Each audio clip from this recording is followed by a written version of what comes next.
last year's report also said that of those 144, 18 of them reportedly appear to exhibit unusual flight characteristics, appear to demonstrate advanced technology, and some of them appeared to remain stationary in winds aloft, move against the wind, maneuver abruptly, or move at considerable speed without discernible means of propulsion. That's pretty intriguing. I'd simply say that there are a number of events in which we do not have an explanation, and there are a small handful in which there are flight characteristics or signature management that we can't explain with the data that we have. We'll continue. Those are obviously the ones that are of most interest to us. I'll tell you, within the UAP task force, we have one basic assumption, and that is that generally speaking, our sensors operate as designed.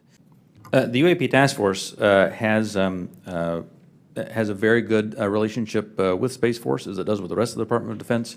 We have pulled analysts in from Space Force to ensure that that we're availing ourselves of that expertise, as well as any other material they may have that would be helpful.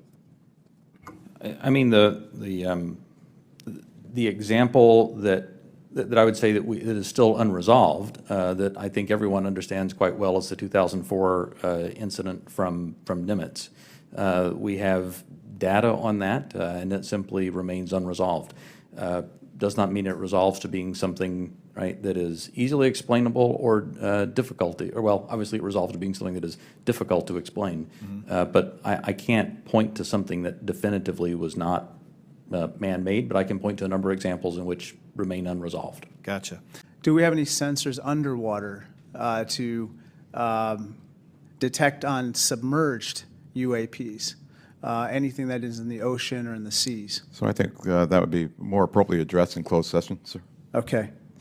It's also been reported that there have been UAP observed and interacting with and flying over sensitive military facilities, particularly, and not just ranges, but some facilities housing our strategic nuclear forces. One such incident allegedly occurred at Malmstrom Air Force Base, in which 10 of our nuclear ICBMs were rendered inoperable. At the same time, a glowing red orb was observed overhead. I'm not commenting on the accuracy of this. I'm simply asking you whether you're aware of it and whether you have any comment on the accuracy of that report. Let me pass that to Mr. Bray, if you've been looking at UAPs over the last 3 years. That data is not within the holdings of the UAP task force.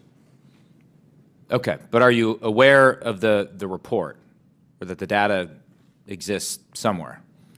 I have heard stories. I have not seen the official data on that. So you've just seen informal stories, no official assessment that you've done or exists within DoD that you're aware of regarding the Malmstrom incident? All I can speak to is, what's within my cognizance of the UAP task force, and we have not looked at that incident.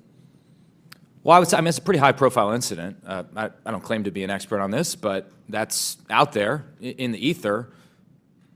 You're the guys investigating it. I mean, who else is doing it? If something was officially brought to our attention, we would look at it. There are many things that are out there in the ether that aren't officially brought to our attention. So how would it have to be officially brought to your attention? I'm bringing it to your attention. Sure, so, this is pretty official. Sure.